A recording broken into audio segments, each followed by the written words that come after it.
요즘은 텔레비를 딱 켜면 먹는 것도 많이 팔지만 요리 프로가 엄청 많더라고요.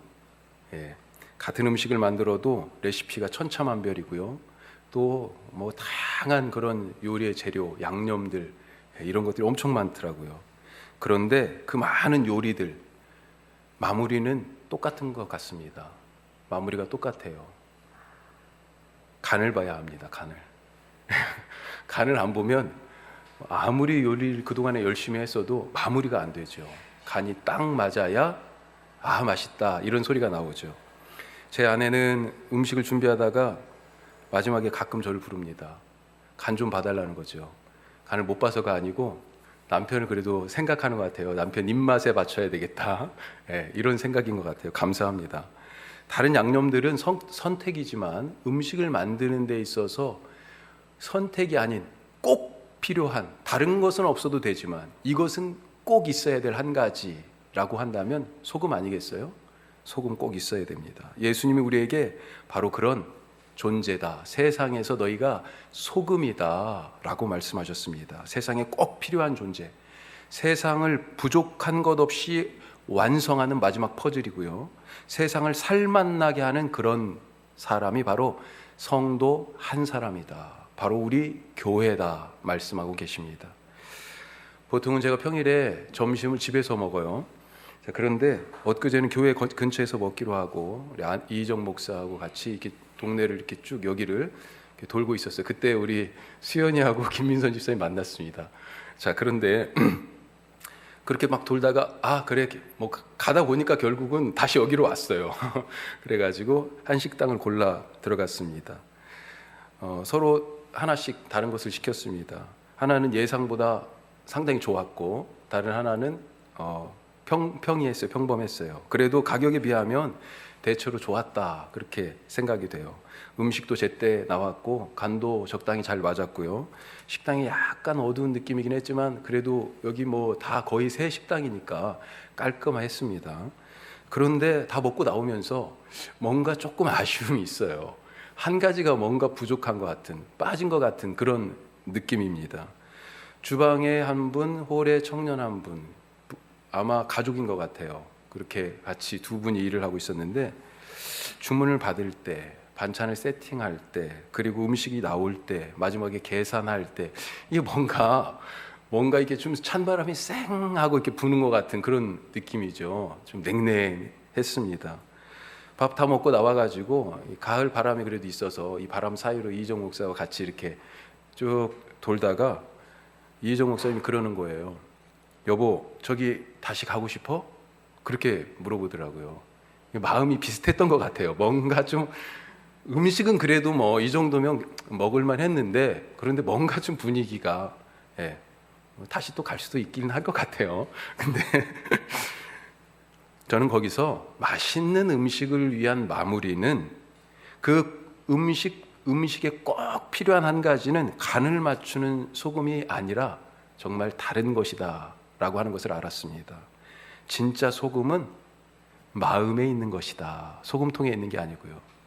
그 마음에 있는 미소라는 소금을 쳤어야 되는데 그게 없어서 이게 뭔가 다 괜찮았는데 뭔가 허전한 한 가지 부족한 것 같은, 모든 것이 다 갖추어져 있어도 가장 중요한 것이 빠지면 아무것도 되지 않는 그런 경우가 있습니다.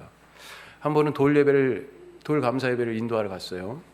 이런 경우 저는 보통 이제 아기 성경을 사서 준비하고 거기에다 또 다 교회 이름도 쓰고 이렇게 사인도 하고 아기 사진도 부모님에게 미리 파일로 받아가지고 순서지도 이렇게 딱 사진을 넣어가지고 예쁘게 만들고 뭐 보통 그렇게 이제 말씀도 준비하고 또 같이 가실 분들 연락해가지고 뭐 그렇게 이제 가는 경우가 보통이에요. 자, 그런데 가서 시간이 됐는데도 아기가 안 오는 거예요. 아기가 엄마 아빠하고 아기가 와야 되는데 그때 제 기억으로는 아빠인가 엄마인가는 와 있었어요. 그런데 아기를 데리고 그러니까 다른 데 갔다가 이제 뭐 준비를 해가지고 오셨는데 정작 아기를 데리고 있는 이 부모님이 안 오신 거예요. 세팅도 다 됐고 손님들도 다 왔습니다. 이제 그냥 예배 드리고 같이 축하하고 같이 기뻐하면 돼요. 그런데 돌잔치에 아기가 없습니다. 마치 결혼식에 신랑 신부가 없는 거나 마찬가지죠. 될 수가 없지요. 될 수가 없어요. 예수님은 우리를 세상의 빛이다 그렇게 말씀하셨는데 그 세상의 빛이 등잔만 가지고 됩니까? 이 등잔 속에 뭐가 있어야 돼요? 불이 있어야 되죠. 불이.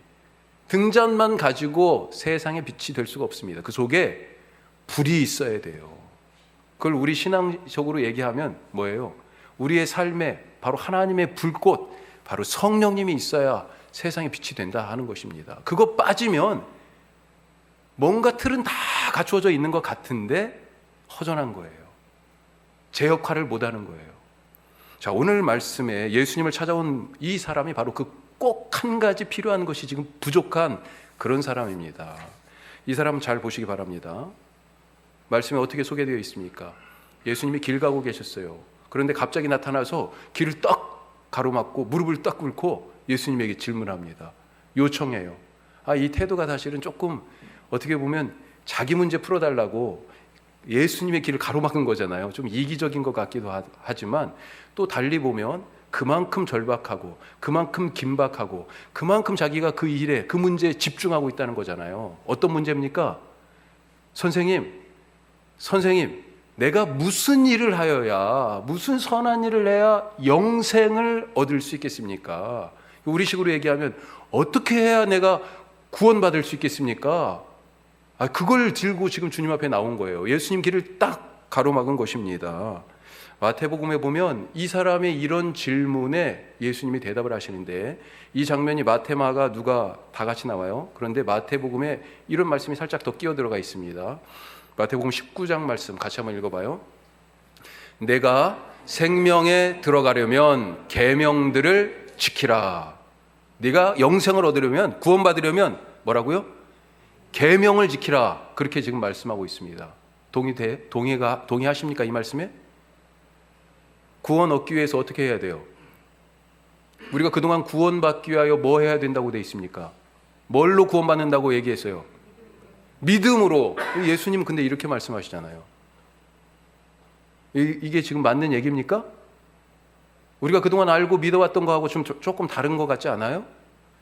아니, 구원을 받기 위하여, 영생을 얻기 위하여, 하나님 나라에 들어가기 위하여 믿어야 되는데 예수님은 계명을 지켜라 지금 그렇게 말씀하고 계세요. 자, 하여튼 이 계명을 지키라는 이 말에 이 사람이 기다렸다는 듯이 그러면 무슨 계명이에요? 바로 묻습니다. 그러자 예수님이 19절에 내가 계명을 안 하니, 같이 봐요. 같이 읽습니다. 내가 계명을 안 하니 살인하지 말라, 간음하지 말라, 도둑질하지 말라, 거짓 증언하지 말라, 속여 빼앗지 말라, 내 부모를 공경하라 하였느니라. 이게 뭡니까? 어디서 많이 봤죠? 10계명이잖아요. 순서가 조금 바뀌었지만 다섯 번째 계명이 뒤로 가 있습니다만 다섯 번째부터 10번째까지 그 계명이 지금 여기 나와 있잖아요. 그렇죠? 이 계명을 지금 얘기하십니다. 이 사람이 잘됐다 그러는 거예요. 이거 예상 문제 적중입니다. 이미 이건 딱 준비가 돼 있어요. 그래가지고 자신 있게 얘기해요. 이 예수님이 내미신 이 질문지에 답안을 그냥 바로 쓰는 거죠. 한치의 망설임도 없이. 선생님, 이것들은 제가 다 지켰습니다. 그것도요? 어려서부터 지켰습니다. 어려서부터. 지금까지 쭉 잘 지키고 있어요. 그러자 예수님이 뭐라고 말씀하세요? 21절 말씀. 결정적인 말씀을 하시죠. 같이 읽어요. 예수께서 그를 보시고 사랑하사 이르시되 내게 아직도 한 가지 부족한 것이 있으니 가서 내게 있는 것을 다 팔아 가난한 자들에게 주라. 그리하면 하늘에서 보화가 내게 있으리라. 그리고 와서 나를 따르라 하시니. 예수님이요, 아직 한 가지 부족한 것이 있다 그렇게 말씀하십니다. 예수님이 이 말씀을 듣고 이 사람 좀 당황했을 거예요. 왜 그러냐면 예수님이 지금 계명을 지켜라 문제를 딱 냈잖아요. 어떤 계명입니까? 그래서 이거다 또 다시 말씀하셨죠. 그거 다 지켰어요. 그것도 한두 번이 아니고요, 어려서부터 지금까지 쭉. 분명히 정답을 맞게 썼다고 생각하고 있는데, 그런 기대를 하고 있는데, 내가 수석 합격이야 지금 이렇게 자신하고 있는데, 그런데 아예 틀렸다는 거잖아요. 한 가지 부족한 것이 있다. 자, 계명을 지켜야 된다는 이 말씀뿐만 아니라 여기에 지금 뭘 덧붙이고 있어요? 가난한 사람들을 위하여서 섬겨라, 구제해라, 그런 말씀도 지금 하시는 거잖아요. 이것도 생각해 보면 이미 이 사람이 하고 있을 거예요. 이 사람이 지금까지 가지고 있는 이 예수님 앞에서의 이 율법에 대한 태도, 내가 어려서부터 이런 계명을 다 잘 지켰습니다라고 하는 것을 보면 이 사람이 딱 어떤 스타일입니까? 범생이 스타일이에요. 모범생 스타일이에요. 학교 다녔으면 학교에서 선생님이 내주는 숙제 하나도 안 빼놓고 이렇게 하라는 대로 선도 하나 딱 안 넘어가고 그냥 쫙쫙 할 그런 스타일이에요. 그러니까 율법에서 규정한, 그리고 율법을 해석하고 그것을 삶에서 적용하는 미시나라고 하는 게 있어요. 그런 것에 대하여서 거기서 규정하는 구제와 나눔과 가난한 사람들을 돌보고 섬기는 그런 일들에 대해서 쭉 다 잘 지금까지 해왔을 것이 분명한 스타일이에요. 자, 이렇게 지금 예수님이 새롭게 내놓으신 것들에 대해서도 사실은 이미 자기가 어느 정도 했을 거다라고 생각하는데 예수님은 뭐라고 그래요? 부족하다, 부족한 것이 있다, 그렇게 말씀하시는 겁니다. 자, 오늘 말씀은 그래서 과연 나는 부족한 게 없고 나는 다 준비됐다라고 생각하는데, 나는 정답을 얘기했다고 생각하는데 예수님이 틀렸다라고, 아직 부족한 것, 꼭 필요한 것 한 가지가 없다라고 하시는 이 예수님과 이 사람의 이 갑작스러운 이야기 속으로 그래서 조금 더 들어가 보도록 하겠습니다. 자, 무엇이 부족할까요? 그 부족한 한 가지가 무엇일까요? 그래서 1번 같이 읽어요. 사랑이 있어야 합니다. 사랑이에요, 사랑. 사랑이 있어야 한다는 것입니다. 무엇을 해야 영생을 얻느냐는 예수님의 질문에, 이 사람의 질문에 예수님께서는 왜 계명을 지켜라 그렇게 말씀하셨을까? 분명히 우리는 믿음으로 구원을 얻는다라고 알고 있는데 예수님은 왜 계명을 지켜라 이렇게 말씀할까? 이 두 말이요, 믿음으로 구원 얻는다는 이 말과 계명을 지키라는 이 말이요, 사실은 연결되어 있어요. 어떻게 연결되어 있는지 한번 찾아보죠.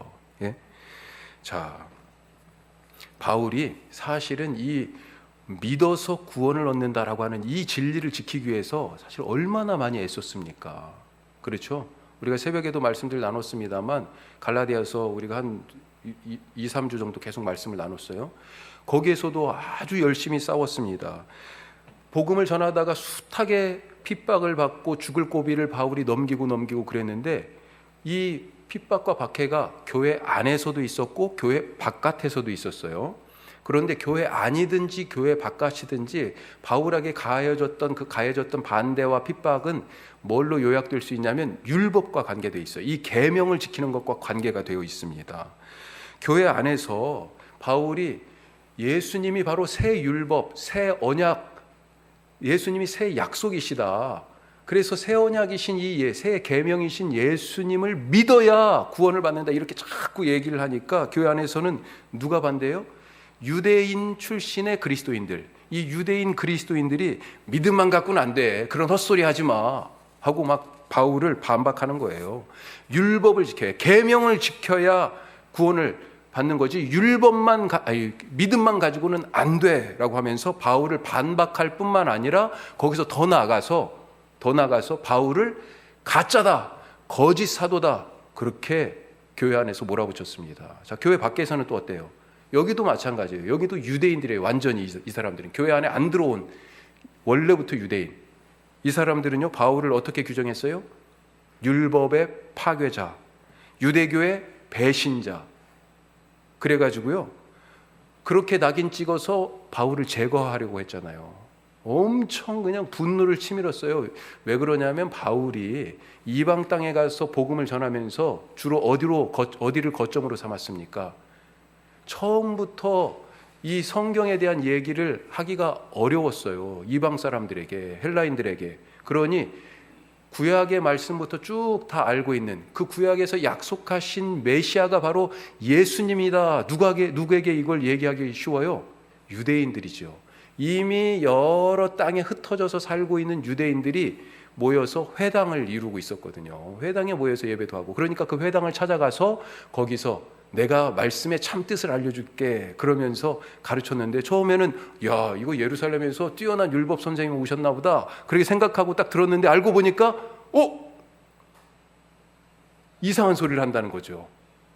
그래서 바울을 향하여 분노하고 그를 내치고 도시에서 쫓아내고, 그것도 분이 안 풀려가지고 다음 도시로 바울이 가잖아요. 거기까지 따라와서 돌을 던져 때려 죽이려고 했던 적들이 있었어요. 그게 사도행전에 나오는 기록들이죠. 자, 심지어는 나중에 바울을 죽이기 전에는 내가 먹지도 마시지도 않겠다. 예루살렘에 40여 명이나 되는 사람들이 일종의 바울을 죽이겠다는 결사대가 조직되어 있었다. 이게 사도행전의 얘기예요. 자, 어떻습니까? 맞아요. 바울이 목숨을 걸고 지킨 그 진리, 구원은 믿음으로 얻는다는 이 말씀이 맞습니다. 자, 그런데 왜 예수님은 영생을 얻으려면, 구원을 받으려면 계명을 지켜야 한다 이렇게 말씀했을까요? 여기서 우리는 이 계명, 이 율법의 핵심이 무엇인지 알아야 됩니다. 예수님께서 계명의 최고가 무엇이라고 얘기했습니까? 바리새인 중에 한 사람이 와가지고 율법 학자가 와서 가장 큰 계명이 무엇입니까? 라고 물어보니까요, 예수님이 뭐라고 대답하셨어요? 사랑이다, 그렇게 말씀하셨어요. 사랑이다. 너희는 마음을 다하고 목숨을 다하고 힘을 다하여 주 너희 하나님을 사랑하라. 이것이 첫 번째 큰 계명이다. 그리고 똑같은 것이 있는데 바로 내 이웃을 내 자신처럼 사랑하라. 이 두 개가 뭐예요? 사실은 10계명의 말씀을 요약한 거죠. 앞에 1계명에서 4계명까지는 뭐예요? 하나님을 사랑하라는 얘기고요. 오늘 예수님이 얘기하신 이 5계명에서 10계명까지는 뭐예요? 사람을 사랑하라는 얘기 아니에요. 이 두 개를 다 합해보니까, 거기서 엑기스를 쫙 빼보니까 뭐예요? 사랑이라는 거죠. 사랑이 모든 계명의 핵심이고요. 모든 계명을 다 포괄한다는 것입니다. 자, 그런데 이 사랑이 무엇과 관계가 있냐면 믿음과 깊은 관계를 맺고 있습니다. 사랑과 믿음이요, 아주 긴밀해요. 마치 서로 동전의 앞뒷면과 같습니다. 한 몸이라는 거죠. 한 몸. 다른 얼굴이에요. 사랑의 다른 얼굴이 믿음이고요, 믿음의 다른 얼굴이 사랑입니다. 자, 갈라디아서 5장에 이런 말씀이 있어요. 같이 한번 읽어봐요. 그리스도 예수 안에서는 할례나 무할례나 효력이 없으되 사랑으로서 역사하는 믿음뿐이니라. 자, 먼저 위에 그리스도 예수 안에서는 할례나 무할례나 효력이 없다. 이건 무슨 얘기냐? 할례는 계명을 지키는 것을 지금 표현하는 거고요. 무할례는 뭐예요? 계명 안 지켜도 돼. 이것을 지금 얘기하는 것입니다. 당시 교회 안에, 특히 이 갈라디아 교회 안에 뿐만 아니라 다른 교회도 다 비슷했어요. 이런 논쟁들이 있었다는 것입니다. 이거 가지고 싸웠어요. 한쪽에서는 야, 계명을 지켜야 돼, 그래야 구원받아, 믿음만 갖고는 안 돼, 이렇게 주장하는 사람들이 있었고, 또 다른 한쪽에서는요, 아이 계명 소용없어, 그거 소용없어, 그렇게 맞서면서 서로 옳다고 삿대질하고 있었다는 겁니다. 계명을 지켜야 구원을 받는다. 자, 이걸 우리가 생각하면 이게 맞다고 그러면 지금 우리가요, 돼지고기 먹으면 안 됩니다. 어제 저녁에 혹시 삼겹살 구워 드신 분 계세요? 돼지고기 먹으면 안 돼요. 그리고 우리도 이렇게 예배드리면 안 됩니다. 최소한 우리가 주일에 모였을 때마다 양이라도 한 마리씩 잡아야지. 소는 너무 비싸다고 한다면, 계명을 지켜야 한다라고 한다면 그런 거예요. 그렇죠? 그렇다고 계명이 소용없습니까? 그러면 우리가, 이 사람들이 지금 계명이라고 얘기하는, 우리가 구약이라고 부르는 이 구약 성경이 필요 없는 거예요? 왜 우리가 구약 성경을 읽습니까? 구약이 우리에게 꼭 필요해요. 창세기, 출애굽기 없으면 안 됩니다. 절대로. 거기에 우리의 출발이 나와 있고요, 거기에 바로 죄의 시작이 나와 있고요, 그 죄로부터 어떻게 하나님이 구원하시는지 그 이야기가 바로 거기에 나와 있어요. 모든 인간사의 근본적인 얘기가 창세기, 출애굽기에 다 나와 있어요. 이거 없으면 안 돼요. 그런데 바울이 뭐라고 그래요? 바울이요? 지금 오늘 말씀해 보니까 할례나 무할례나 효력이 없으되 믿음뿐이다. 자, 다시 한번 얘기하는데, 할례 무할례가 소용없지, 이런 얘기는 무슨 말씀이냐면요, 우리가 쉽게 오늘 찬양도 같이 했는데, 찬양 생각하시면 딱 맞아요. 찬양을 딱 생각할 때 딱 보면 찬양을 악보를 보고 하잖아요. 지금 여기 앞에서는 악보를 보고 하시거든요. 그런데 우리 집사님들은 다 뭘로 하세요? 가사를 보고 그냥 들리는 대로 따라서 하신단 말이에요. 보통은. 뭐가 맞아요? 악보를 보고 보통 하는 게 맞죠. 그래가지고 그 전에 우리가 그냥 대충 듣고 따라하는 거 나중에 악보를 딱 보니까 음이 틀리네, 박자가 틀려요. 그런 경우들이 있습니다. 그러면 악보대로 안 불렀기 때문에 틀린 겁니까? 악보대로만 불러야 한다고 생각하는 사람이 뭐예요? 할례를 주장하는 사람이에요. 계명을 지켜야 구원을 받는다라고 하는 그런 사람이고요. 아니야, 악보는 상관없어, 그냥 무시하고 불러도 돼 라고 그렇게 얘기하는 사람은 무할례, 계명을 지키지 않아도 계명 소용없어, 이렇게 주장하는 사람이라는 거예요. 그런데 뭐가 맞아요? 악보대로 불러야 찬양이 제대로 된 찬양입니까? 아니면 악보하고 조금 틀려도 상관없는 것입니까? 뭐예요? 둘 다 아무 문제가 아니라는 겁니다. 중요한 건 뭐라는 거예요? 믿음이라는 거예요. 할례나 무할례나 소용없고 그게 중요한 게 아니고 중요한 건 뭐예요? 믿음이라는 겁니다. 믿음. 그런데 이 믿음 앞에 뭐가 붙어 있어요? 사랑으로 역사하는 믿음. 사랑으로 역사하는 믿음. 이게 무슨 뜻이냐? 조금 어려운 말 같은데 공동 번역 이렇게 번역했습니다. 오직 사랑으로 표현되는 믿음만이 중요합니다. 새 번역은요, 믿음이 사랑을 통하여 일하는 것입니다. 믿음이 사랑을 통하여 일한다. 믿음이 사랑으로 표현된다. 이렇게 지금 말하고 있습니다. 내 속에 있는 믿음이 사랑이라는 모습으로 지금 나타난다는 것입니다. 믿음을 가진 사람은 사랑으로 살 수밖에 없다라고 하는 그런 말씀이에요. 그래서 사랑이 없다, 이것은요, 믿음이 없다는 말과 같은 거고요. 사랑하지 않는다는 것은 믿지 않는다는 말과 같다는 것입니다. 자, 이 사람하고 얘기로 다시 돌아가 봐요. 예수님이 영생을 얻기 위해서 계명 다 지켜야 한다 하니까 그 계명 다 지켰습니다라고 자신 있어 하는 그 사람에게 부족한 것 한 가지가 있다 하면서 내게 있는 거 다 가난한 사람을 위하여 팔아서 나누어 주라, 이렇게 말씀하셨어요. 자, 이것이 과연 그럼 무슨 얘기일까? 계명의 겉모습이 이 사람에게는 있는데 계명의 핵심이 없다는 얘기잖아요. 계명의 핵심이 뭐라고요? 사랑입니다. 이 사람에게는요, 사랑이 없다는 거예요. 사랑이. 살인하지 말라, 간음하지 말라, 도둑질하지 말라, 거짓 증거하지 말라. 그래요, 지키긴 지켰어요. 겉으로는 지킨 것 같은데, 그런데 뭐가 없어요? 사랑이 없다는 것입니다. 사랑이.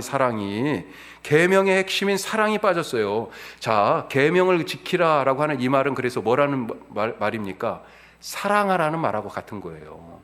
이 사랑하라는 말은 믿음과 연결이 돼 있잖아요. 즉 사랑하라는 이꼴 믿어라라고 하는 말과 같은 거예요. 즉 계명을 지켜라라고 하는 이 말은 뭐예요? 믿어라라고 하는 이 말과 같다는 것입니다. 즉 구원받기 위하여 계명을 지켜야 한다는 이 얘기는요, 구원을 받기 위하여 믿음이 필요하다, 믿어야 한다라고 하는 이 말과 같은 얘기라는 거예요. 그런데 이 계명을 사랑 없이 지켰어요. 그러니 이 계명이 지킨 것이냐는 거예요. 이 계명을요, 믿음 없이 지켰어요. 이것이 과연 지킨 것이냐는 거예요. 음식을 차리긴 차렸는데요, 아무 맛이 없어요. 간이 안 돼 있는 거죠. 사랑 없이 가난한 사람들을 돕고 계명을 지키면 어떻게 돼요? 바울이 이렇게 얘기합니다. 사랑장에서. 자, 고린도전서 13장 말씀 한번 보죠. 이게 바울 자신의 얘기예요. 지금 자기 얘기를 하고 있는 거예요. 내가 그렇게 만약에 사랑이 없다면 그렇게 얘기를 하고 있는 겁니다. 같이 한번 읽어봐요. 내가 내게 있는 모든 것으로 구제하고 또 내 몸을 불사르게 내줄지라도 사랑이 없으면 내게 아무 유익이 없느니라. 아멘. 이 앞에는 무슨 말이 있어요? 내가 천사의 말을 하더라도, 그 하늘의 소리를 여기에다 하더라도, 예언하는 능력이 있다 하더라도 사랑이 없으면 내게 아무것도 아닙니다. 그렇게 얘기하고 있어요. 내가 지금 구제 나왔잖아요. 가난한 사람들을 지금 돌봐주는 그 일, 그 계명을 지키고 성실하게 말씀 안에서 살아가는 것처럼 보이는 그 일, 그걸 다 할지라도 사랑이 없으면 아무 소용이 없다는 거예요. 여기 말씀에 참 놀라운 게 있어요. 구제도 하고요, 심지어는요, 몸을 불사르게도 내어줄 수 있다는 거 아닙니까? 그런데 그것이 사랑 없이도 가능하다는 거 아니에요. 그래서 우리가 사실 헷갈리는 거예요. 야, 저 사람이 저렇게 가난한 사람들 잘 돌보고 열심히 봉사하고 섬기는 거 보니까 사랑이 많은 거야. 그렇게 우리가 생각하죠. 속이 안 보이니까. 하지만 하나님은요, 그 사람 속이 보여요. 보여요. 사랑이 없이 행하고 있는지, 사랑으로 이것을 행하고 있는지. 지금 예수님은요, 이 젊은 부자에게서 그것이 보이는 거예요. 나는 계명을 다 지켰습니다. 나는 다 지켰어요. 그것도 어려서부터 쭉 한 번도 빼놓지 않고 그렇게 잘 지켰습니다 라고 말하고 있는데, 예수님은요, 그 속이 보이는 거죠. 사랑이 빠진 것, 가장 중요한 것, 꼭 있어야 할 그것이 없는 것, 그게 보이는 것입니다. 구원받을 사랑이 없으니까 구원 얻을 믿음도 없는 거예요. 사랑이 빠진 구제와 섬김, 믿음이 빠진 예배와 기도, 아무 일도 일어나지 않습니다. 맛이 안 나는 거예요. 감동이 없어요. 감동이 없잖아요. 그런 행위만으로는 절대로 구원을 받을 수 없고 결단코 영생을 얻을 수가 없습니다.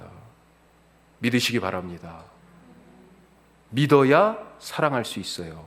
그리고 그 사랑이 우리의 삶을 완성합니다. 지금 이 사람 삶이요, 완성되지 않았어요. 사랑이 빠져서. 자, 제가 이 말씀 준비하면서 자꾸 눈이 가는 그런 구절이 있었어요. 대목이 있습니다. 21절이에요. 21절이 이렇게 시작하죠. 예수께서 그를 보시고 뭐라고요? 사랑하사. 이렇게 되어 있습니다. 사랑하사. 사랑이 없는 사람에게, 지금 그게 빠진 사람에게, 그런데도 불구하고 그것도 모르고 난 다 잘했는데요, 난 자격이 되는데요, 이렇게 주장하는 이 사람에게 예수님이요, 이 사랑 빠진 이 사람에게 지금 사랑으로 가르치시는 모습, 그것이 바로 이 사랑하사예요. 어떻게 해야 사랑할 수 있을까요, 우리가? 그게 우리에게 부족하다고 지금 말씀하시는데 어떻게 해야 우리가 사랑할 수 있을까요? 자, 두 번째로 그래서 같이 읽어봐요. 미워해야 사랑할 수 있습니다. 다시 한번요. 미워해야 사랑할 수 있습니다. 아유, 목사님 이게 무슨 말씀입니까? 교회는 사랑을 가르치는 데지 왜 지금 미워하라는 거예요? 성경이요, 미워하라고 말씀합니다. 성경에 있는 얘기예요. 전도서에 보면 뭐라고 돼 있어요? 너희가 모을 때가 있고 흩을 때가 있고 찢을 때가 있고 꿰맬 때가 있고 미워할 때가 있고 사랑할 때가 있고, 그렇게 말씀하십니다. 미워할 때가 있어요. 미워할 것은 미워해야 합니다. 그래야 제대로 사랑할 수 있어요. 미워하지 않으니, 미워해야 할 것을 미워하지 않으니 사랑이 안 되는 것입니다. 미워해야 사랑할 수 있는 것을 아시기 바랍니다. 예수님이 그렇게 똑같이 말씀하셨습니다. 자, 누가복음 14장 말씀. 자, 뭐라고 돼 있어요? 무릇 내게 오는 자가 자기 부모와 처자와 형제와 자매와 더욱이 자기 목숨까지 미워하지 아니하면 능히 내 제자가 되지 못하고, 이런 말씀이 성경에 있었다고요. 심지어 뭐까지요? 내 목숨까지도 미워해야 예수님의 제자가 될 수 있다. 미워하는 자가 예수님의 제자가 된다요. 무엇을 지금 미워하라고 되어 있습니까? 부모, 처자식, 형제, 자매, 심지어 자기 목숨까지. 이게 무슨 말일까요? 여기에서 이 미워하라는 것은요, 제일로 두지 말라, 그런 얘기입니다. 쉽게 얘기하면 그것이 제일이 아니라는 거예요. 제일로 둔다. 하나님이 바로 내 앞에, 나와 하나님 사이에 아무것도 없어야 되는데, 하나님 눈만 딱 뜨면 하나님이 딱 보여야 되는데, 하나님이 제일이고 하나님이 먼저여야 되는데, 나와 하나님 사이에 지금 내 눈앞에 하나님과 나 사이에 지금 다른 것이 있어요. 그래서 눈만 뜨면 뭐가 보여요? 하나님이 먼저 보이는 게 아니고 이게 먼저 보이는 거예요. 이게 제일이에요, 지금. 그걸 제일로 두지 말라는 것입니다. 부모를 너무 사랑하니까 부모를 떠날 수가 없는 것입니다. 결혼에 대해서 예수님이 말씀하시면서 남자가 그 부모를 떠나 여자와 한 몸이 된다, 이렇게 가르쳐 주셨어요. 때가 되면 부모를 떠나야 됩니다. 그런데 너무 사랑해서, 아니 자식이 부모 사랑하는 게 뭐가 잘못됐어요? 그런데 너무 사랑해서 지금 떠날 수가 없어요. 결혼해서 우리가 부부들 사이에 갈등이 생기잖아요. 그렇죠. 가장 사랑하는 사람인데 갈등이 생겨요. 다투고 싸웁니다. 그 부부 사이의 갈등이 어디에서 와요? 성격 차이요, 보통? 그 성격 누구에게서 왔습니까? 부모가 준 것 아니에요, 부모. 사고방식이 서로 부딪혀요? 생활방식이 패턴이 안 맞아요? 다 어디에서 온 겁니까? 어디에서 온 거예요? 부모에게서 온 겁니다, 부모에게서. 누가 가르쳐 준 거예요? 부모님뿐만 아니라 여러 우리를 가르친 선생님들이 있었죠. 사회 문화도 그 분위기도 다 선생님이었고요. 그렇죠? 그 환경과 상황들이 다 나에게 가르쳐 줬잖아요. 아무 생각 없이 그것을 받아서 어려서부터 이렇게 그것을 내 몸에 딱 붙였어요. 그래서 마치 그것이 나인 줄 착각합니다. 착각해요. 그렇게 살아야 정답 같아요. 그렇게 생각하는 것이 꼭 맞는 것 같아요. 다르게 생각하거나 다른 방식으로 하면 불편해요. 그렇죠. 그게 틀린 것 같습니다. 그런데 결혼해 보니까 나하고 완전히 다른 사람이 있는 거예요. 예? 이 사람하고 나하고 생각하는 방식이 다르고 삶의 습관이 다르고요. 말투가 다르고요. 입맛도 다르고요. 다 다른 거에 다 달라요. 그래서 충돌하고 갈등합니다. 어떻게 해야 부부가 될 수 있습니까? 이렇게 서로 완전히 다른 사람이 어떻게 해야 한 집에서 살 수 있어요? 떠나야 부부가 되고, 떠나야 새로운 가정이 만들어집니다. 옛 가정을 떠나야 새 가정이 만들어지는 거예요. 미워하라는 말씀이 바로 이겁니다. 옛날의 관계가 먼저니까 새로운 관계가 만들어지지 않습니다. 옛 것을 미워해야 새 것을 사랑할 수 있다는 거예요. 지금 예수님이 이 부자 청년에게 어떻게 하라고 하십니까? 예? 예수님이 사랑해서 지금 말씀하면서 21절 뒷부분 같이 봐요. 자, 이렇게 돼 있어요. 가서 내게 있는 것을 다 팔아 가난한 자들에게 주라. 그리하면 하늘에서 보화가 내게 있으리라. 그리고 와서 나를 따라라. 이 부자는 자기에게 있는 것을 지금 너무 사랑한 겁니다. 너무 사랑해서 이것을 지금 놓을 수가 없는 거예요. 너무 아끼잖아요, 지금. 이거 이렇게 귀한데 놓을 수가 없어요. 그 예수님이 지금 그걸 아셨어요. 그걸 팔아버리라. 그것과 이별하라. 그렇게 말씀하시는 겁니다. 그런데 생각해 보면 이게 참 아이러니지 않아요? 예수님이 지금 이 사람에게 영생을 얻기 위하여 무엇을 해야 합니까? 질문한 이 사람에게 한 가지 부족하다고 하셨잖아요. 뭐가 부족하다고 그랬어요? 사랑이 부족하다. 그렇게 말씀하셨는데 이 사람 사랑 없는 사람이에요? 사랑이 엄청 많은 사람이에요. 그 사랑을 지금 어디에 쓰고 있어요? 재물을 사랑하는데, 세상의 것을 사랑하는데 거기에 지금 쓰고 있잖아요. 그걸 너무 사랑해가지고요, 진짜 사랑해야 할 것을 사랑하지 못하고 있는 것 아닙니까? 예?